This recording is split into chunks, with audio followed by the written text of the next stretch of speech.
여러분 안녕하십니까? 미디어 알릴레오 변상욱입니다. 이번 주 요주의 기사는 언론의 내란 피의자 주장 그대로 받아쓰기, 동조 효과 불러라는 기사입니다. 불법적인 비상계엄으로 친위 쿠데타, 그리고 내란 혐의를 받고 있고 피의자인 윤석열 대통령과 그 측근들이 수사를 거부하고 방해하며 자신들을 고립된 약자라고 주장하고 있다는 내용입니다. 언론은 이런 가해자의 언어를 관성적으로 받아쓰면서 속도 경쟁과 정쟁 프레임에 골몰하고 있습니다. 민주사회를 위한 변호사 모임은 이를 두고 언론의 무비판적인 받아쓰기 보도는 사실상 내란 선동의 길을 터주는 몰지각에 이르고 있다고 비판하고 있습니다. 오늘은 윤석열 씨의 내란과 외환죄를 다루는 언론의 몰지각한 프레임은 무엇인지 이야기 나눠보도록 하겠습니다.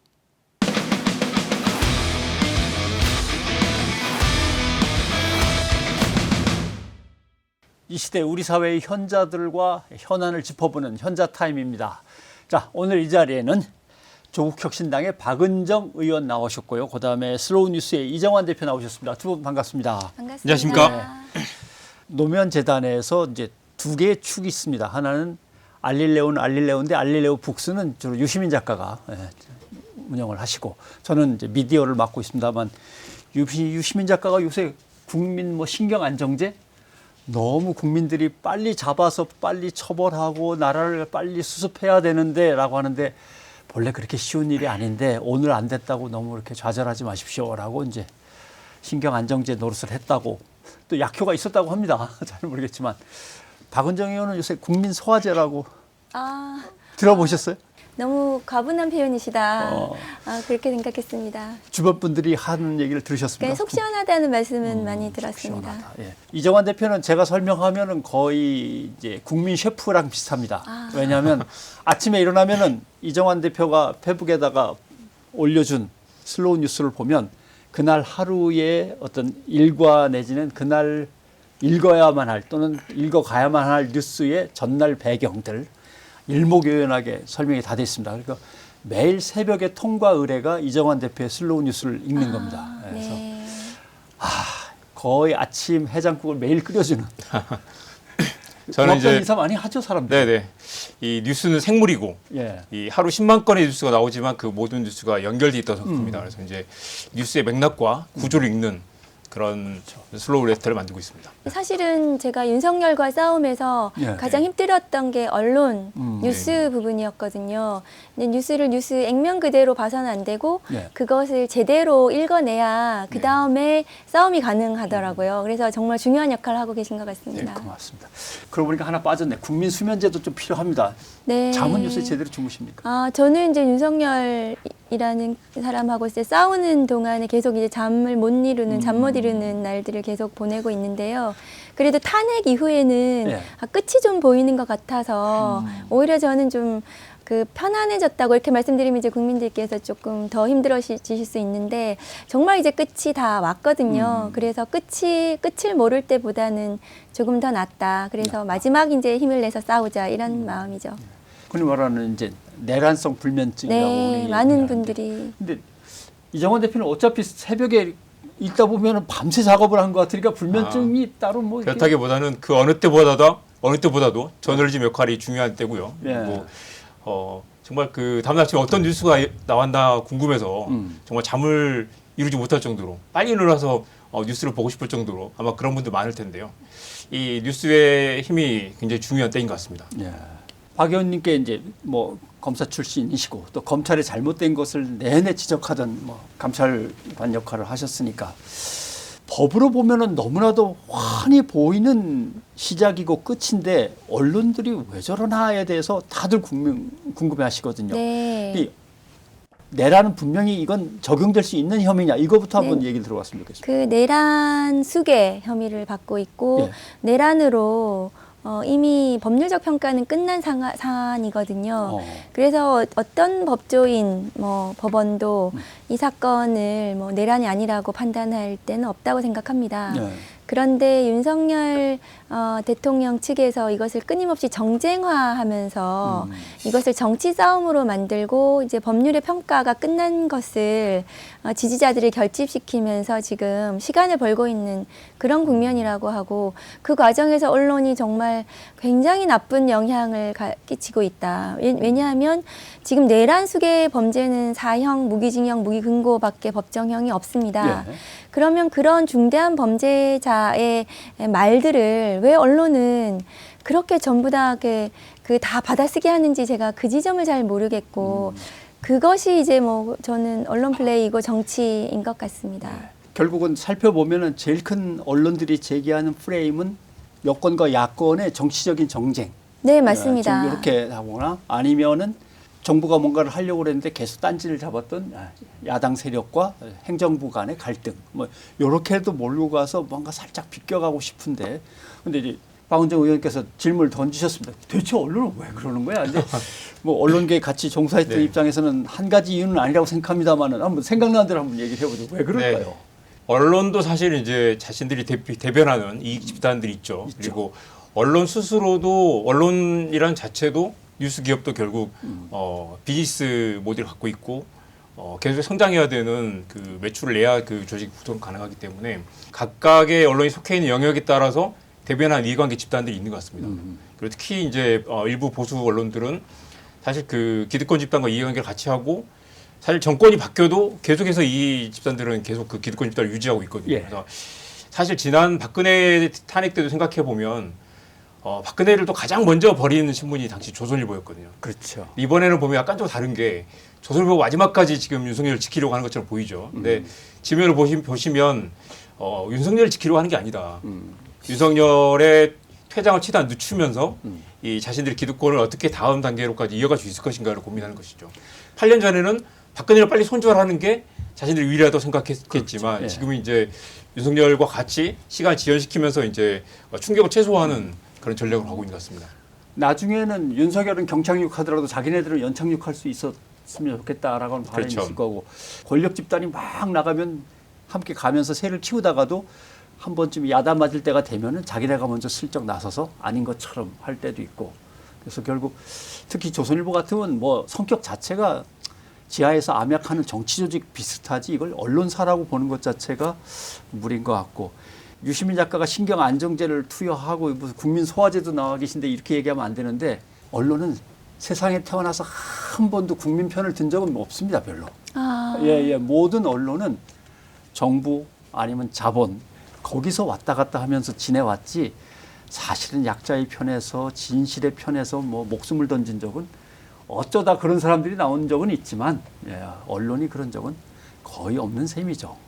검찰 권력과 비슷한 것 같습니다. 그래요? 예, 그렇습니다. 어떤 정권이 바뀌더라도 검찰 권력만 살아남는 형식으로 그동안 유지해 왔거든요. 그래서 나중에 처음에는 이제 뭐 지난 정권의 수사를 막 하다가 또 막바지에는 살아있는 권력 수사하는 것처럼 해가지고 또 다음 정권에서 또 미래 권력에 줄을 서고, 이런 식으로 검찰 권력이 유지되다가 마침내 이제 윤석열 총장 시절에는 정치를 하면서 정치 수사를 하고 국민들에게 마치 자기가 정의로운 수사를 하는 핍박받는 검찰총장의 이미지로 정치 권력을 거머쥐고 대통령 권력까지 이르렀다고 생각하거든요. 4년 전에 제가 윤석열 검찰총장을 감찰할 때도 당시에도 중대한 비위를 저지른 검찰총장 윤석열에 집중을 해야 됐었는데, 언론이나 시민사회가. 그런데 당시에 모든 언론이 마치 살아있는 권력 수사를 하는 검찰총장을 찍어내기 감찰하는 그런 프레임으로 끝없이 몰고 가고, 감찰이 잘못됐다고 그 이미지로 나중에 이제 정치에 나섰거든요. 근데 나중에 법원 판결은 모든 감찰이 적법했고, 네. 그리고 중대한 비위를 저질렀다는 것이 1심 판결로 인정이 됐습니다. 그러니까 너무 늦은 정의죠. 네. 그러니까 그런 식으로 지금도 흐를 가능성이 있다고 저는 생각합니다. 기자들이 또 언론이 왜 검찰하고 친하게 지내려면, 지금 박 의원께서 설명한 그대로 한번 검사가 되면은 사실은 어떤 지배 세력이나 지배 집단 또는 주류 세력에서 떨려나는 적은 없습니다. 네, 그렇습니다. 탄핵받지 않는 한 네. 나가서 변호사 하시거나 대형 기업에 가서 로펌 이런 데 가서 하시거나 아니면 장관이 되시거나 또는 국회의원을 하시거나 항상 한 번 검사하면 영원히 대한민국의 지배 세력이니까 언론 입장에서는 또는 기자 입장에서는 친하게 지내고 싶죠. 그러니까 흔히 말하는 친검 기자도 생기는 거고 말씀하신 기자와 언론 그다음에 검찰과 검찰 권력 뭐 다 묶여서 가는 이런 문제가 있긴 있습니다. 분명하죠. 지난 2년 8개월 동안 그 언론 보도를 돌아보면 윤석열 정부의 감세, 그리고 부자 감세, 노동 탄압, 그리고 건전 재정이란 이유로 정부 역할을 축소시키고 규제를 완화하고 지역주의를 강화하고 그다음에 극단적인 갈등 그리고 시장주의, 복지국가 후퇴 등의 그런 개념들과 사실 보수 언론의 이데올로기가 맞아 떨어졌던 거죠. 그래서 사실 지금 이제 일부 보수 언론들 그다음에 이제 보수 언론 행태를 보면 윤석열을 지키려는 게 아니라 윤석열이 만들었던 세상에 헤게모니를 계속 가져가려는 그런 이데올로기가 작동하고 있는 것 같습니다. 예. 언론계 종사했던 사람들 입장에서 박 의원님 앞에서 이런 얘기하면 조금 쑥스럽지만 그것도 다 돈 문제입니다. 네. 돈이 걸려 있습니다. 왜냐하면 어차피 어떤 신문들이 기사를 왜 저렇게 쓰지라고 하지만 기사를 왜 저렇게 쓰지 하고 싫어하는 사람들은 어차피 자기 기사를 읽지도 않습니다. 예. 어차피 안 읽을 사람들을 뭐 향해서 또는 기대해서 그 사람들에게 맞는 기사를 쓸 필요조차 없는 것이고 그다음에 아까 그런 잠깐 수입 얘기를 했습니다마는 이번에 한 달 동안 계엄정국 한 달 동안 극우 유튜브에 속하는 신의 땡땡 뭐 이런 곳에서 올린 수익이 한 1억 3천 되죠? 그 신의 한 수가 슈퍼챗으로만 1억 5천을 1억 5천 벌었다고요. 1억 5천. 그다음에 그보다 조금 또 다른 성격이지만 역시 극우 유튜브 채널이라고 할 수 있는 땡땡땡땡에서는 4억 5천 4억 정도. 5천. 예. 한 달 동안 그 극우 채널 한 군데가 조회수가 1억이 넘고요. 예. 유튜브 광고 수입이 4억 5천이 넘는 것으로 예. 집계가 됐습니다. 진보도 많이 벌잖아 하지만 뉴스공장 같은 경우 7천만 원 정도. 네. 예, 7천만 원이니까 그래서 2배에서 5배 정도의 차이거든요. 그러니까 대통령이 저런 몰상식한 비상식적인 짓을 저지르고 위기에 몰락해가고 있는데도 왜 그 편을 들지라고 하는데 그 편을 드는 게 훨씬 더 짭짤한 거죠. 훨씬 더 짭짤합니다. 수입과 관련이 있고. 그럼 국민의힘 의원들도 이제 지금 관저 앞에 막 우르르 다 몰려갔잖아요. 막 40명 넘게가. 그러니까 그런 식의 행태를 보이는 것이 그런 어쨌든 극우적인 지지자들한테 이렇게 어필하기 위해서 간 것이 아닌가 이런 얘기들을 또 여의도에서는 하거든요. 예.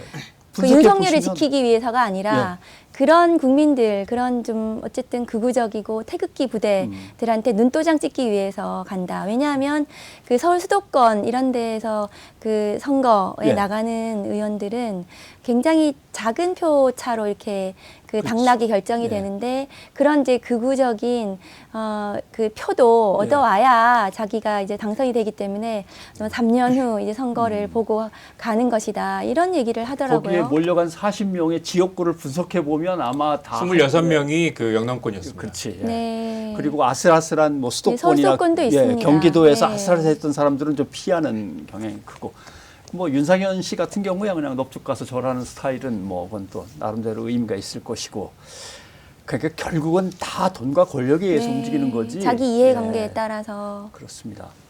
하나 제일 이제 아픈 부분은 70년대까지만 해도 굴종하거나 아니면 좀 권력 편에서 자간 어떻게든 빌붙어 갖고 그럭저럭 지내던 언론들이 80년 신군부, 50 신군부라고 하는 군부 세력 그 이후에는 기득권으로 완전히 편입되는 거죠. 지배 세력으로 편입된 겁니다.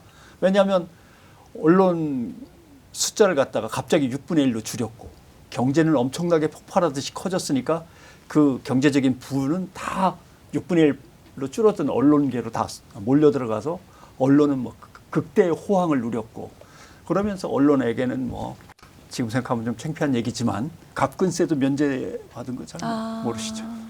일하는 노동자가 갑근세를 면제받는다는 건 물론 전체가 아니고 뭐 부분적으로긴 합니다만은 거기다가 아파트 지어주고 다 뭐 해외여행 늘 공짜로 다니시고 기득권 세력으로 편입 안 될 수가 없는 거죠. 한 지배 세력의 일부입니다. 언론이 그때부터는. 그러다가 이제 IMF를 겪고 나니까 자칫하면 우리도 망한다. 우리가 존재하는 생태계를 튼튼하게 만들어 갖고 먹을 수 있도록 생존할 수 있도록 판을 빨리빨리 짜고 변신해야지 이게 멍청하게 있다가는 안 된다라는 뼈아픈 경험을 한 것 같아요. 맞습니다. 온 김에 그 잠깐 말씀을 드리면 사실 이제 세계적으로 많은 언론사들이 훌륭한 언론사들이 많이 문을 닫았거든요. 네. 그러니까 그 공짜 뉴스의 광고 끼워 팔기 모델이 사라지면서 수많은 언론사들이 문을 닫고 있고 저널리즘이 심각한 위기라고 얘기하는데 아시다시피 한국에서는 문 닫은 언론사가 하나도 없습니다. 왜냐하면 세계적으로 사라지고 있는 광고 시장이 아직 한국에 남아있기 때문이고요. 네.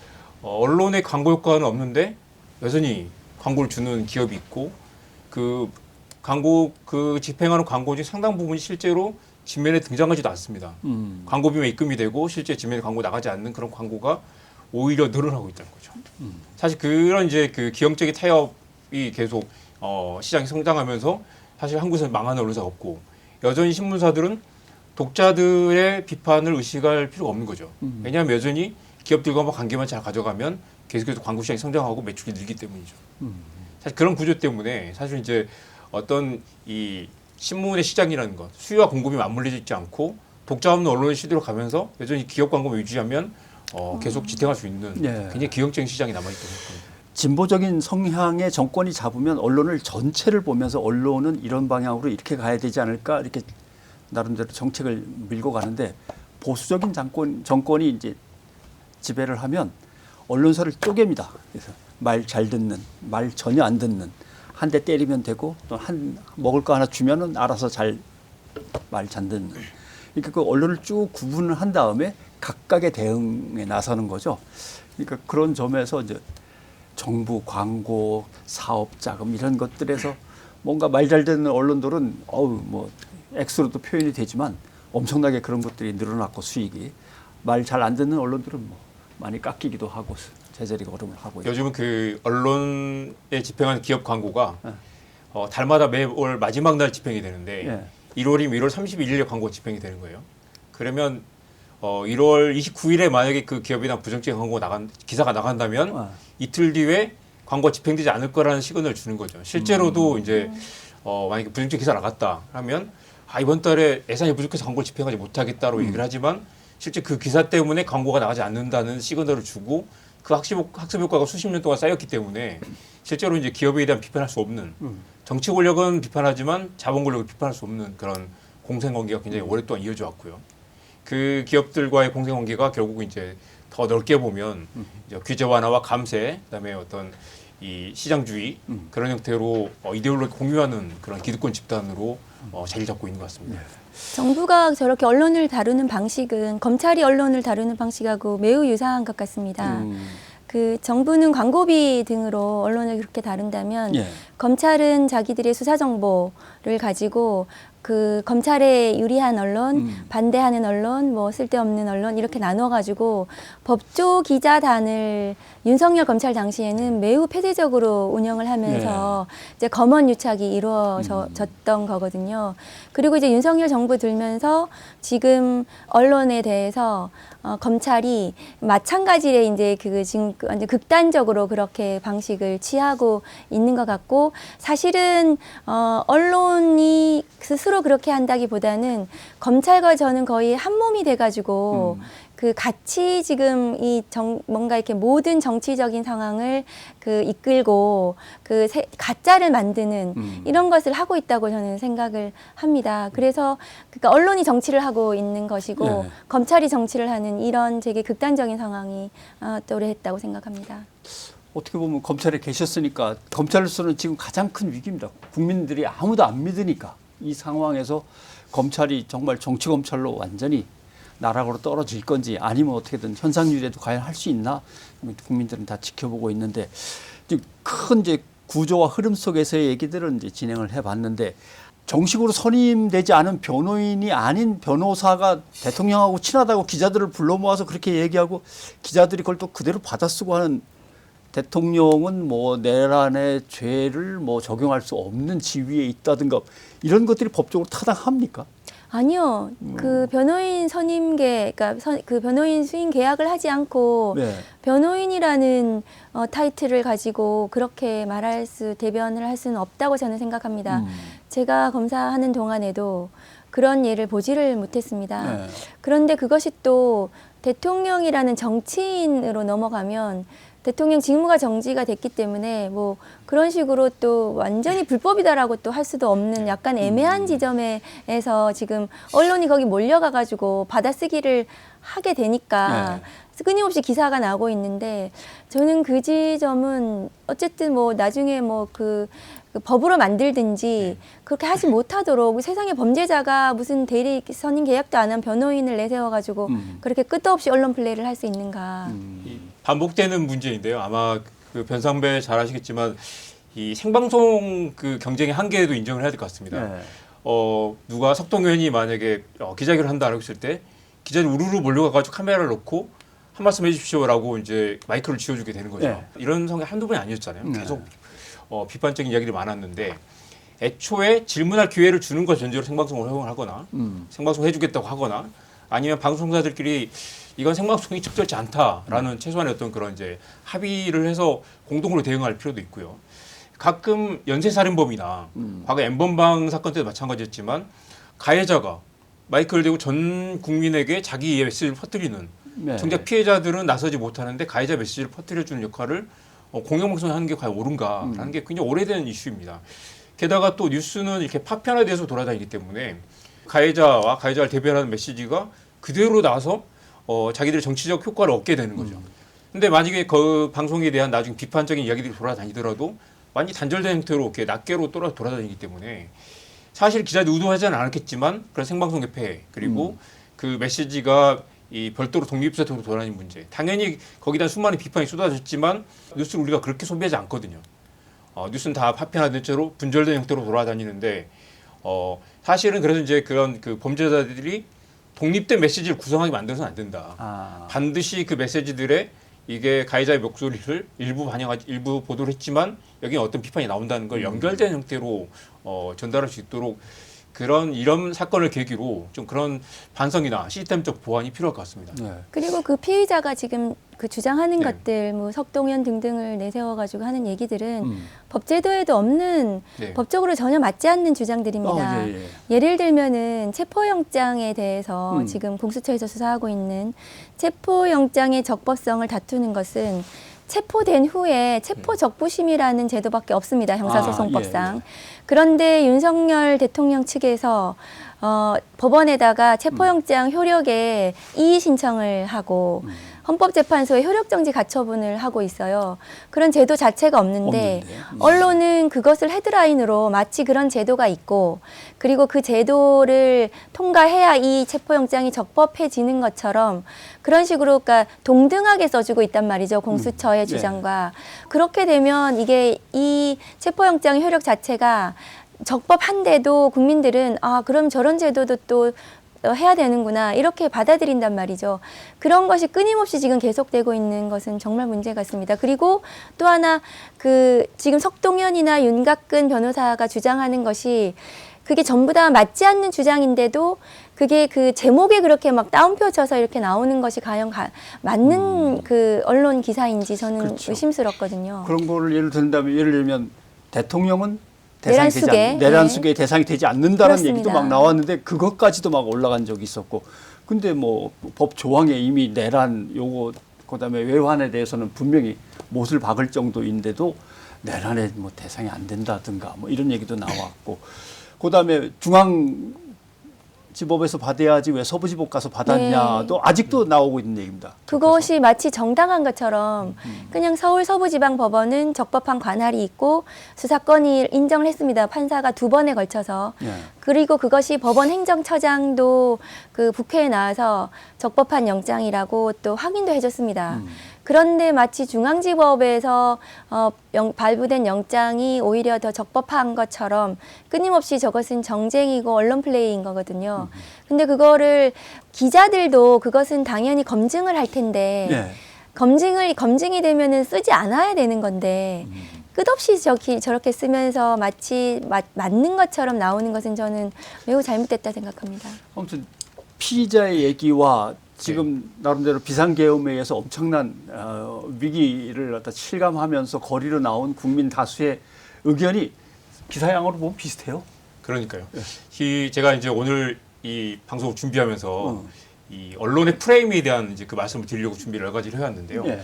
이 가장 대표적인 프레임은 이 내란 범죄에 맞서서 민주주의를 지키려는 이 싸움을 보수와 진보의 대립인 것처럼 보수진보. 예. 아니면 뭐 논쟁적인 사안인 것처럼 반대되는 의견에 귀를 기울여야 되는 것처럼 최근에는 또 탄핵을 반대한 여론이 30%다라는 그 주장을 계속 반복하면서 사실 설문 방법의 문제도 있다는 얘기 많이 나왔죠. 예. 그러면서 이 다른 사람의 생각을 끌어안아야 된다라는 식의 주장을 한단 말이죠. 논쟁의 사안이 아닌 것이거든요.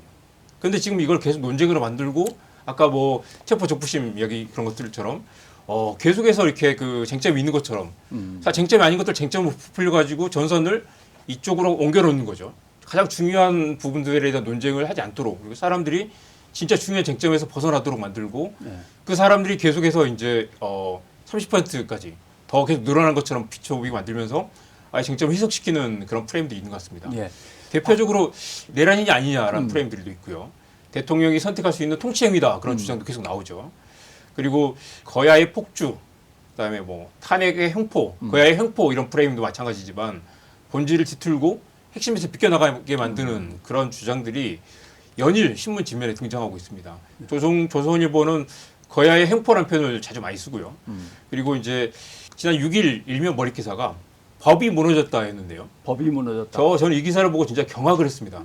법이 무너졌다. 조선일보에서 나온 법이 무너졌다는 게 이 지금 내란 우두머리가 체포영장을 거부하고 있는데 그게 아니라 한남동에 탄핵 집회가 인원들이 몰려서 도로가 막혔다. 도로를 불법으로 점거했다고 해서 법이 무너졌다는 제목을 일면에 머리 뽑는 것이죠. 그러면 지금 도로 불법 점거도 물론 불법일 수 있겠지만 더 큰 불법을 놔두고 길이 막혔다라는 걸 법이 무너졌다고 표현하고 있는 것입니다. 뭐 영장 발부가 불법이다 프레임도 있고 공수처는 수사권이 없다라는 프레임도 있고 8일 일면 머릿기사는 법치를 무너뜨리고 있다라는 게 일면 머릿기사 제목인데요. 법치를 누가 무너뜨리고 있냐면 공수처가 무너뜨리고 있다는 겁니다. 그렇죠. 공수처가 무능하다는 프레임도 계속 나오고 가장 또 많이 나오는 프레임은 지금 탄핵을 하면 이재명이 대통령이 된다라는 프레임을 계속해서 부추기면서 예. 사실 지금 민주당이나 조국혁신당도 누구도 대선이나 개헌 얘기를 꺼내지 않습니다. 지금 그런 얘기 할 타이밍이 아니라고 말하고 그런 이제 탄핵을 정치적 의도로 물타기 하는 그런 프레임도 계속해서 언론에 등장합니다. 또 하나 요즘 최근에 나오는 건 이제 제왕적 대통령제가 문제다라는 얘기 많이 나오죠. 아, 예, 예. 그게 문제긴 하겠지만 여러 차례 뭐 수십 년 동안 계속된 논쟁이지만 제왕적 대통령제라고 해서 다들 윤석열처럼 폭주하진 않죠.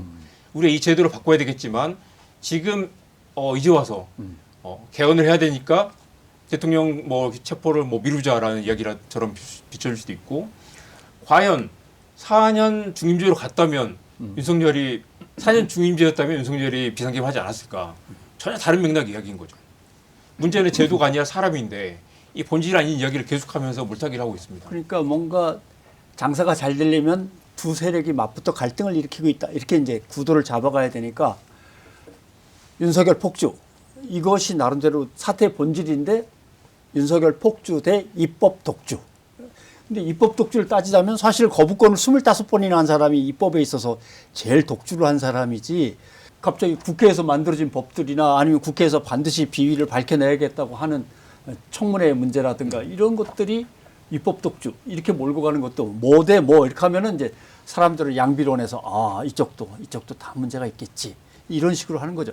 아까 얘기하신 다운표는 쳐다보시면 답답하죠. 네, 예. 그 말도 안 되는 주장, 굉장히 사실은 위법한 주장들이 따옴표로 나옴으로써 사람들은 기사를 열심히 상세하게 다 뭐 소화하지 못하고 또 바쁘니까 그 제목을 이렇게 중심으로 기사를 보게 되면 저런 주장이 일리가 있는 주장인가 보다 이렇게 따옴표에 이렇게 나오는 것들은 그렇게 해서 이제 좀 언론으로 플레이가 되는 이런 현실이 개탄스럽거든요.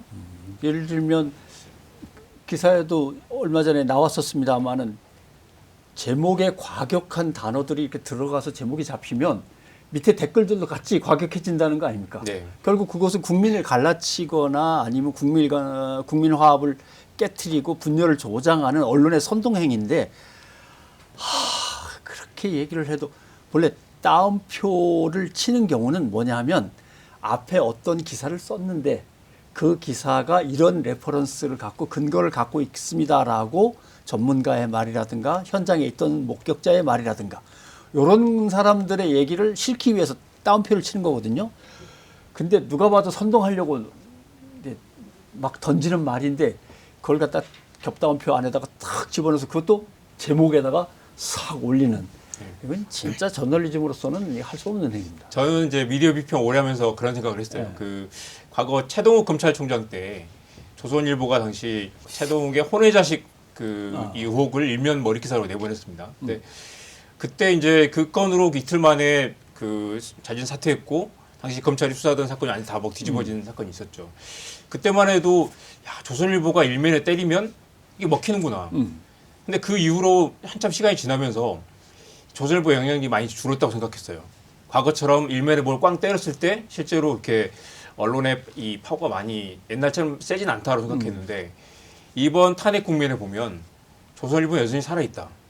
조선일보가 던지는 아젠다나 조선일보의 프레임 장난이 실제로 여론을 흔들고 있고 실제로 그 갈등을 부추기고 중요한 쟁점들에서 사람들의 그 관심을 돌리는데 여전히 보수 언론의 조중동의 그런 프레임이 강력하게 한국 사회를 지배하고 있다라는 생각을 하게 됩니다. 정말 또 희한한 것은 따옴표도 사실은 네. 아마 2002년 이화여대 이재경 교수 연구 논문이었을 것 같습니다. 미국의 주요 신문의 중요한 정치 기사, 한국 주요 신문의 중요한 정치 기사가 몇 명을 취재해서 그 사람의 말을 인용하는가, 인용 건수라고 하죠. 라고 하면 미국 신문들은 10.6명입니다. 대한민국은 1.76명입니다. 그러니까 중요한 정치 사안인데 여야의 말도 안 들은 거죠. 그러면 2.0이 나와야죠, 평균. 근데 1.76이라는 얘기는 누가 얘기하면 그냥 재미나게만 얘기해 주면 아니면 자극적으로 얘기해 주면 그냥 그 사람 말만 갖고 쓰는 거죠, 기사를. 그렇게 하고 제목도 뽑아주고. 근데 이제 죄송합니다. 제목을 기자들이 달지 않습니다. 이거는 데스크와 그 주필과 이 사람들을 야단쳐 주셔야 됩니다. 대개 이제 제목을 보시고 흥분해 가셔갖고 막 그 밑에 있는 기자들 그냥 이메일에다가 팍 야단을 치시는데 그 위에 그 머리 큰 사람들, 그 사람들이 이제 제목을 다는 거기 때문에 타겟을 분명히 해서 야단도 좀 쳐주실 필요는 있습니다. 자, 그렇고. 근데 호주 ABC하고 어떻게 하다 인터뷰를 하게 됐어요. 제일 궁금한 거. 그 사람들이 첫 번째 묻는 질문은 겁니다. 아니, 왜 공수처가 그걸 못 잡아요? 그 다음에. 그럼 계속 저렇게 거부하면 못 잡아가는 거예요? 이거 제가 대답을 뭐라고 하긴 했는데 떠듬떠듬 했는데 뭐라고 대답을 하는 게 제일 정답입니까? 근데 너무 초유의 사태죠. 저렇게 체포영장 집행을 거부하면서 경호처를 사병화시켜서 관절을 요새화시키는 대통령을 우리는 한 번도 예상할 수가 없었기 때문에 이런 상황을 대비하지 못했던 거죠. 그래서 이제 첫 번째 공수처의 체포영장 집행이 실패로 돌아갔고 공수처와 공조본부의 무능함도 있었던 것 같고요.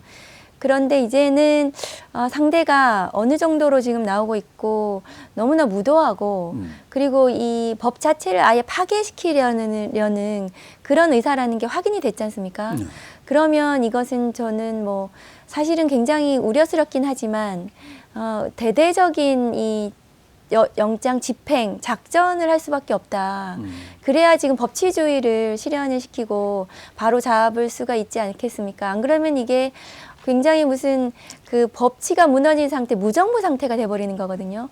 이것이 그러면 사법부에서 발부한 영장이 우리나라 헌법상 특수계급이 인정되지 않는데 윤석열이라는 피의자에 대해서만 영장 집행이 안 되는 초유의 지금 특수계급이 창설되는 거 아니겠습니까? 그래서 반드시 이것은 영장 집행하는 모습을 국민들께 보여드리고 이 절차 속에 피의자를 세워야 그래야 지금 헌법이 제대로 정상화가 될 수 있다고 생각합니다. 언론도 처음 겪어봅니다. 네, 그렇습니다.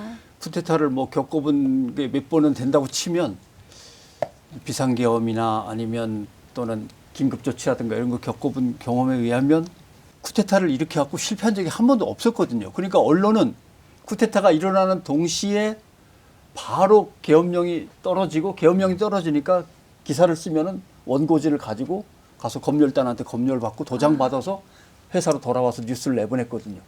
근데 갑자기 쿠데타가 일어났는데 쿠데타가 국민에 의해서 실패로 돌아가고 공백 상태에서 이쪽 저쪽 얘기가 동시에 나오는 경험은 언론도 사실 처음입니다. 처음입니다, 진짜.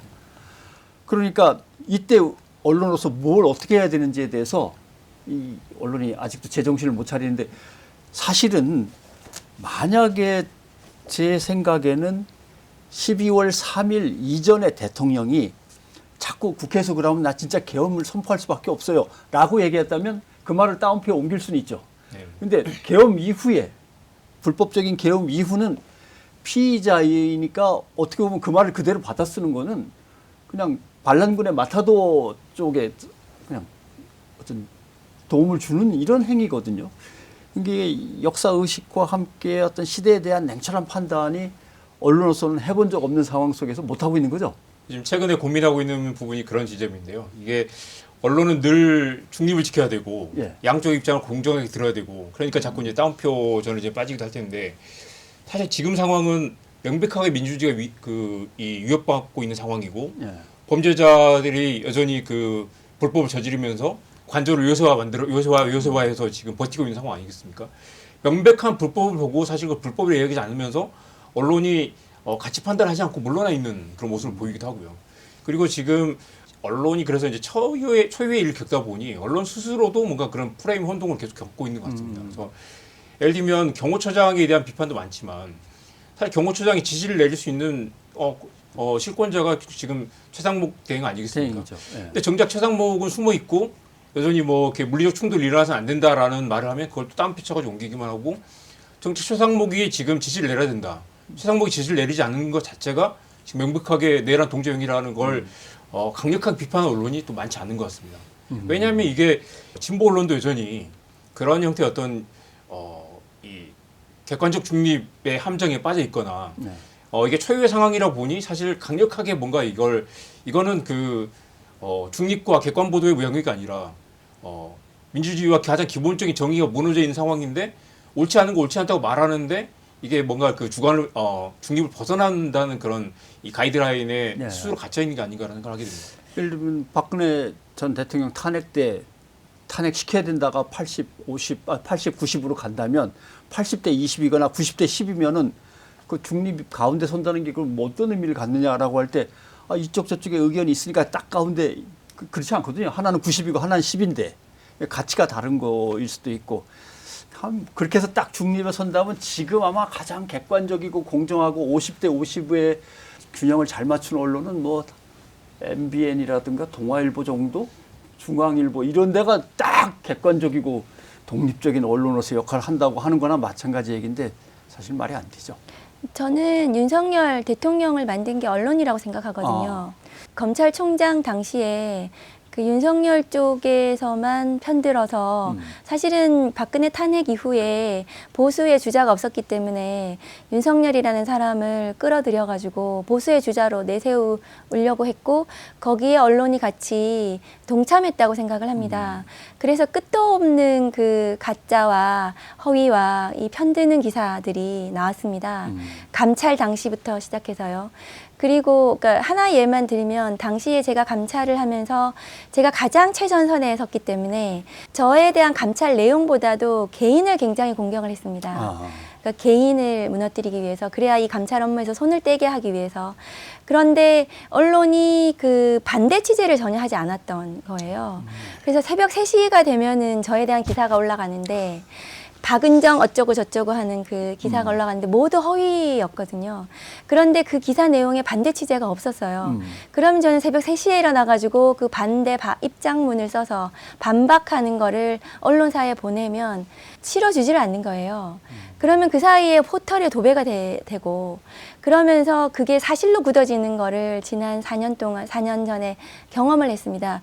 그런 식으로 윤석열이라는 그러니까 검찰총장 대통령 이르는 과정에서 언론이 저는 복무했고 지금 언론이 최상목을 대하는 것도 마찬가지라고 저는 생각을 합니다. 지금 보수가 다 괴멸 상태이고 그런 보수의 주자를 지금 찾고 있을 거 아닙니까? 저는 언론이 지금 정치를 하고 있다고 생각을 하고 최상목이 최근에 국민만 바라보겠다 이런 말 비슷하게 했거든요. 네. 이게 무슨 내란을 진압하는 것이 여야가 합의해야 되고 국민의 일부가 내란을 동조하는 것도 아닌데 그런 표현 자체가 굉장히 정치적이고 부적절한 발언인데 4년 전에 윤석열이라는 사람이 비슷한 말을 했거든요. 자기는 국민을 바라보면서 뭐 검찰총장을 한다 이렇게 그러니까 그게 굉장히 저는 언론이 도와주는 프레임이라고 생각을 합니다. 그리고 최상목을 공격하지 않는 것도 그런 맥락에서 언론이 지금 똑같은 일을 벌이고 있다 그렇게 생각합니다. 박 의원님 말씀하신 것처럼 그 이번 사건이 좀 정리가 되면 언론 전반의 문제를 한번 돌아봐야 될 텐데요. 그 한국의 정치 보도를 보면 정말 그 정치 드라마처럼 보도를 많이 하죠. 그러니까 다운표 저널리즘이 계속 늘어나고 사람들이 이야기 넘쳐나지만 정작 정책이나 아니면 뭐 이 실제로 내용 그 정치적 그 현안들에 대한 이야기는 빠지고 사람 이야기, 인물들 간의 갈등만 중심으로 다루면서 지나서 보면 과연 우리는 얼마나 윤석열이라는 사람을 알았는가, 얼마나 이 사람을 제대로 검증했는가라는 생각도 들고 당시 말씀하신 것처럼 보수의 아이콘으로 치켜 올려가지고 어떤 이제 그 이 인물 대 인물의 대립으로 해서 그 이 사람들이 관심을 부추기고 갈등을 부추기고 해가지고 정치 드라마를 더 얼마나 매력적으로 만드느냐로 쏠려왔고 우리 한국 국민들 또 전체가 또 그런 드라마를 또 좋아하잖아요. 예. 뉴스를 열어보면 막 늘 막 갈등과 뭐 이렇게 진짜 뭐 하우스 오브 카드 못지않게 늘 그런 것들을 보고 즐기면서 사실 이제 갈등을 서로 즐기면서 공유하면서 지난 몇 년 동안 달려왔죠. 사실 그 전반 그 과정에서 언론이 제 역할을 했는가라는 근본적인 반성이 필요할 것 같습니다. 근데 아까 검찰과 언론은 너무 같이 간다라고 했는데 검찰이 지난번에 공수처가 체포에 실패하니까 정보사령관을 갑자기 또 뭐 구속 기소하고 뭐 폼을 확 잡으면서 역시 수사는 검찰이야라고 하는 이제 이미지를 갖다가 끌어올리려고 애를 쓰는 걸 봤습니다. 검찰은 지금 어떤 상황에서 어떤 생각들을 하고 있을까요? 검찰이 지금 가장 하고 있는 생각은 미래 권력이 누가 될 것인가. 미래 권력. 그래서 그 미래 권력에 줄을 서야겠다. 그리고 윤석열 대통령, 그다음에 윤석열 대통령 부부까지는 전리품이다. 이문정 검사가 그렇게 표현을 했거든요. 전리품. 그래서 이 전리품을 빨리 획득해서 미래 권력에 갖다 바쳐야겠다. 그래서 검찰 개혁 국면, 이제 검찰이 그 사실은 뭐 살아날 수 없는 상황에 이른 거 아닙니까? 지금 2년 반 동안의 모습을 통해서. 그러면 그렇지만은 그래도 이 국면을 통해 가지고 조금이라도 우리 목소리를 좀 낼 수 있고 그나마 좀 이렇게 다시 개혁 국면에서 좀 개혁되지 않고 그 기득권을 좀 유지할 수 있는 방법은 없겠는지. 그런 차원에서 지금 이 내란 수사를 보고 있는 거거든요. 그래서 그 공수처로 사건을 이첩을 할 때도 공수처는 잘 못할 거야. 근데 공수처 실제로 이제 체포영장 집행을 못하니까 그 보란 듯이 김용현 전 국방부 장관을 기소하면서 그 윤석열 대통령에 대한 내용을 거기 더 담았어요. 사실은 그래서 우리가 훨씬 더 윤석열 더 잡을 수 있어. 이런 걸 이제 보여주면서 정말 이제 많은 국민들과 언론마저도 지금도 그 검찰을 다 보고 있어요. 검찰이 더 수사 잘하는데 공수처는 좀 못해. 검찰이 훨씬 더 이 검찰한테 맡겼으면 더 잘했는데 역시 검찰이야. 왜냐하면은 검찰은 수사권과 기소권을 가지고 있기 때문에 어떤 식으로도 그 막강한 권한을 가지고 피의자하고 서로 간의 거래와 요리와 이런 것들이 가능하죠. 그래서 그리고 언론과도 굉장히 요리가 가능하고요. 친하고. 그러면 이 국면을 흔들 수가 있는 상황이죠. 그래서 검찰이 이 사건 수사를 더 잘하는 건 맞을 텐데 근데 이 국면에서 자기가 주도권을 쥐고 나중에 검찰이 목소리를 내는 것은 매우 적절하지 않다고 보고 근데 지금 이 국면은 사실은 수사가 거의 끝난 마당입니다. 그러니까 피의자 윤석열에 대해서도 그래서 지금 너무 직접 증거들이 다 나온 상황이고 그래서 그 내란 범죄의 중요 임무 종사자들에 대한 윤석열의 지시를 받은 사람들에 대한 수사가 모두 끝났기 때문에 윤석열 한 사람만 남은 상태이기 때문에 검찰이 더 이상 이 사건을 축소하거나 뭐 장난을 하지는 못하는 상태이다. 그렇게 말씀드릴 수는 있어요. 결국 시민들이 이기겠지만 예. 사실 많은 국민들이 지금 요즘 잠을 못 자는 게 매우 어려운 싸움이 될 수도 있겠다라는 생각도 드는 게 윤갑근 변호사가 구속영장을 청구하면 받겠다라고 얘기를 했어요. 그랬더니 조선일보가 특검으로 넘겨라라는 그 취지의 기사를 쓰면서 일면 머릿 기사가 내란 특검 금물살입니다. 금물살이라는 금물살? 표현 많이 이제 자주 쓰는 표현인데 그 기사를 읽으면서 도대체 누구 마음대로 금물살인가?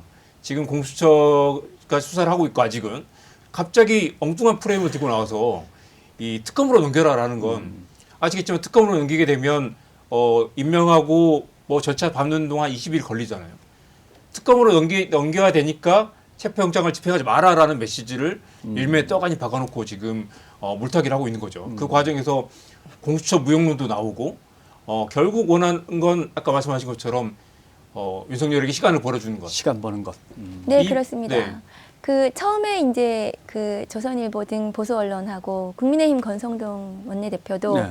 경찰로 넘겨라 이런 얘기를 또 최근까지 했었어요. 경찰로. 예. 그러니까 경찰로 넘기라 공수처 못하니까 그러다가 이제 와서는 또 특검 얘기를 하는 것은 그 모든 것은 이제 지연술이다.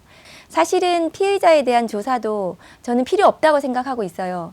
피의자에 대한 조사는 뭐 추가로 증거를 더 확보한다라든가 아니면 사실관계를 조금 더 확인한다라든가 이런 의미가 있을 때 하는 건데 지금은 사실관계가 거의 확정됐고 온 국민이 생중계로 보셨어요. 그리고 그 외에 기타 직접 증거들, 직접 증언들에 기해서 입증이 거의 끝난 사안입니다. 그런데 지금 그 보수 언론과 그다음에 국민의힘이나 윤석열 측에서 특검 얘기를 다시 하는 것은 말씀하신 대로 뭐 22일 마저라도 그 특검이 임명되고 준비하는 기간 동안이라도 좀 딜레이 시켜서 지연을 하겠다는 그런 의도거든요.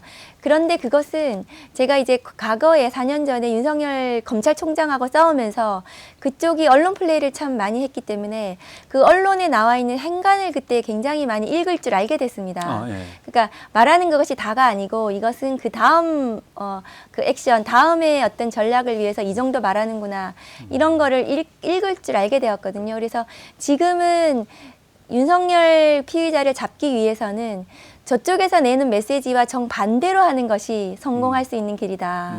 그런 말씀 드리고 싶어요. 예, 알겠습니다. 늘 그런 생각을 하게 되는데요. 뭐 뼈다귀를 보고 달려드는 강아지처럼 어떤 그 의지가 던져지면 그걸 물고 보지 않을 수가 없는 그런 이제 언론의 속성이 있는데 이처럼 속보가 난무하는 시대 그리고 혼란과 불안의 시대 국민들이 다들 무엇이 진실인가 묻고 있는 이런 때는 언론이 그런 이제 단편적인 사건을 쫓기보다는 한 발 물러나서 무엇이 본질인가, 예. 무엇이 핵심인가에 대한 그 계속 질문을 던지고 본질을 환기시키는 보도를 해야 되는데 초유의 상황이라 보니까 많은 언론들이 여전히 혼란스러워하고 스스로도 그런 이제 프레임의 함정에 갇혀서 빠져나오지 못하는 그런 모습을 보이고 그러니까 있습니다. 언론은 사실만 보도하면 되죠 뭐라고 쉽게 생각하는데 네. 그것 자체가 언론이 갖는 커다란 함정이죠. 언론은 사실이 모여서 진실을 구성하지 그렇죠. 않죠. 예. 진실 구성하려면 언론 스스로가 책임감과 시대 의식과 철학과 세계관을 가지고 그걸로 진실을 찾아가는 도구를 삼아야 되는 거거든요. 근데 철학도 없고 세계관도 없고 시대 의식이 없으면 그렇게 고생 안 하죠. 그러니까 이제 취재를 안 해도 되는 받아쓰기. 그냥 그렇게 얘기했던데요? 라고만 쓰면 되니까 자꾸 받아쓰기 기사만 커지고 그냥 죽으라고 취재하는 거는 뭐 뉴스타파를 비롯해서 몇몇 언론밖에는 없는. 그리고 어떤 언론은 다들 이렇게 사실을 보도하는 것 같지만 어떤 언론은 의도를 섞어서 강하게 뭔가를 이 여론을 흔들려는 그런 시도를 하고 있죠. 예. 그리고 아직도 이 프레임을 계속 돌리고는 있던데 내란죄라고 하는 것을 탄핵소추 사유에서 일단 제껴놓고 심판으로 간다라고 하는 거기에서 그러면은 탄핵소추하는 사유가 다 없어지는 거 아니냐? 뭐 내란죄를 뺄 거면 탄핵소추를 왜 했어?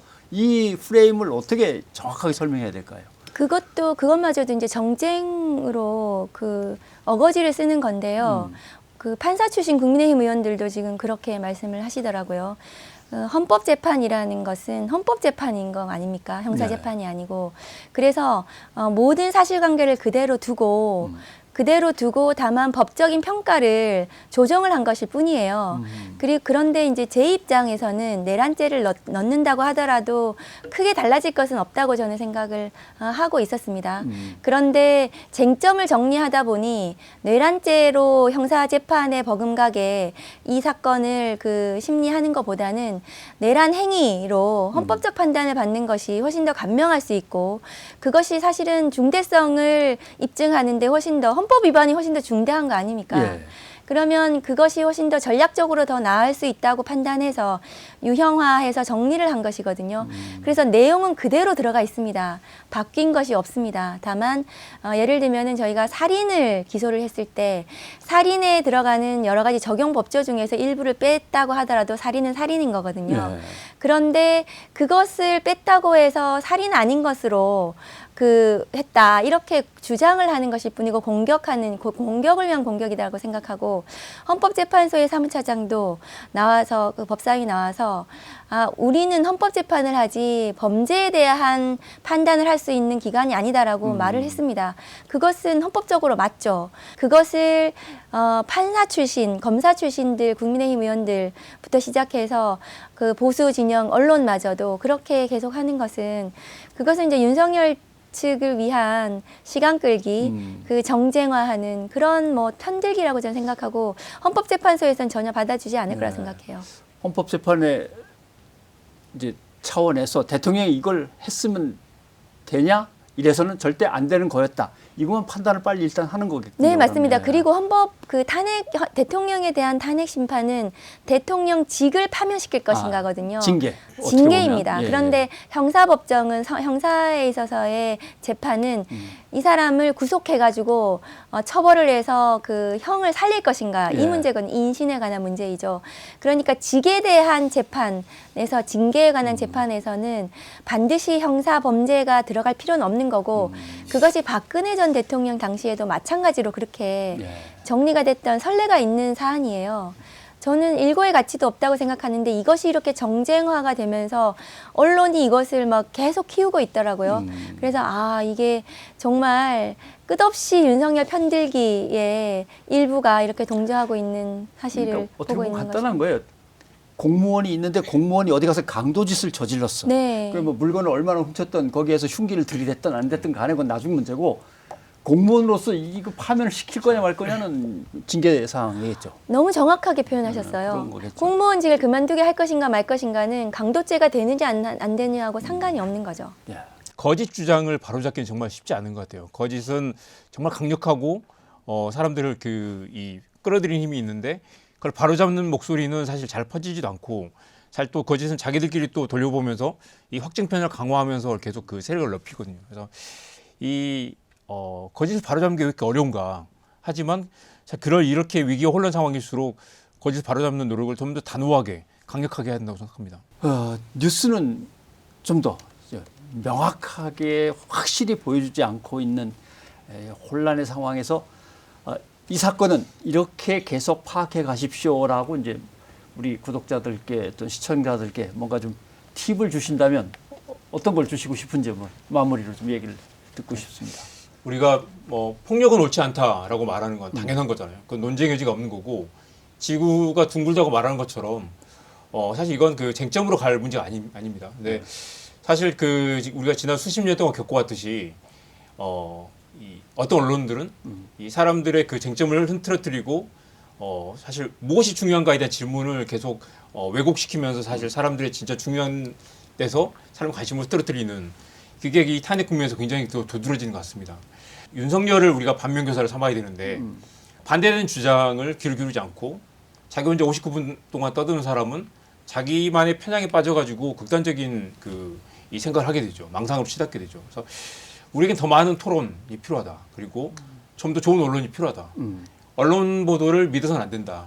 여전히 좋은 언론이 있고 언론이 세상을 바꾼다고 생각합니다. 그렇지만 모든 언론 보도를 의심하면서 보되 그리고 언론의 프레임 조작을 그 어느 때보다 경각심을 가지고 봐야 된다고 생각합니다. 네, 박 의원님. 네, 저는 이 사건은 간단한 사건이고 내란 범죄를 저지른 피의자에 대해서 반드시 형사적인 헌법적인 처벌과 그다음에 단죄가 이루어질 것이다 라고 말씀드리고 싶어요. 그래서 지금 국민들께서 그 언론을 통해서나 정치권을 통해서 마치 이게 제대로 이것이 평가받고 제대로 처리가 되지 못할까 봐 걱정을 하시는 것 같아요. 그런데 그렇지 않다. 헌법재판소에서도 그렇고 이것은 검찰의 태세 전환만 보셔도 그렇고 반드시 헌법적으로 형사적으로 처리가 된다. 그렇지만 좀 편안하게 지켜봐 주셨으면 좋겠다. 이게 사실은 굉장히 윤석열이라는 그 사람이 그 언론과 여러 가지 많은 것을 가지고 그동안 좌지우지했던 그 힘이 굉장히 컸다라는 생각이 들고 그 힘을 무너뜨리는데 시간이 좀 걸리고 있다. 말씀을 드리거든요. 그래서 좀 국민들께서 그 지금 이제 불면의 밤을 보내고 계시는데 정치권에서 좀 더 열심히 해서 빨리 이 사태를 수습을 하고 다음을 얘기했으면 좋겠어요. 다음 그 이 윤석열 정권이 사라진 이후에 정치가 복원이 되고 그 다음에 사람들이 좀 더 이렇게 살아가는 얘기를 할 수 있는 그런 시간이 왔으면 좋겠다. 빨리 만들어 드리고 싶다. 그런 말씀 드리고 싶습니다. 위기라고 하는 것은 틀에서 벗어나거나 궤도에서 벗어나는데 제자리로 못 가는 게 위기지 가기 위해서 몸부림치는 건 위기는 아닙니다. 근데 대개는 언론들은 뭔가 위기의식을 갖다가 부추기면은 장사가 더 잘 되기 때문에 계속 부추깁니다만은 그러나 잘못된 것은 또는 이탈한 것은 제자리로 돌려놓는 것 그것은 역사적으로 우리의 과제다 이렇게 생각을 하시고 박 의원님 얘기하셨으면 좀 느긋하지만 단호하게 꼼꼼하게 지켜보시면서 어떤 사람들이 어떻게 카르텔을 구성해 가지고 역사를 방해하고 있는지 역사의 진전을 방해하는지 잘 지켜보시는 것도 국민들이 할 일이라고 생각합니다. 자, 오늘 이정환 대표, 박 의원님 고맙습니다. 감사합니다. 고맙습니다.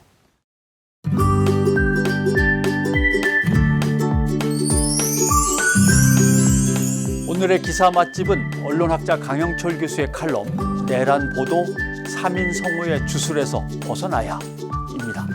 3인 성우는 중국 고사죠. 사람 셋이면 호랑이도 만들어낸다라는 뜻입니다. 언론이 내란 세력의 주장을 정치적인 갈등, 합법적인 논쟁으로 포장함으로써 내란의 선전 도구가 되지 말아달라고 당부하는 내용입니다. 언론에 의해서 진실이 묻히고 허위 주장이 득세를 한다면 언론의 존재와 가치란 얼마나 허망한 것입니까? 또 이 사건이 역사 속에서 정쟁으로 기록되는 게 가당키나 한 일입니까? 언론이 그리 써내려가고 있다는 게 가당키나 한 일입니까? 오늘 미디어 알릴레오는 여기까지입니다. 댓글, 구독, 좋아요 잊지 마시고요. 저는 다음 주에 다시 뵙겠습니다. 고맙습니다.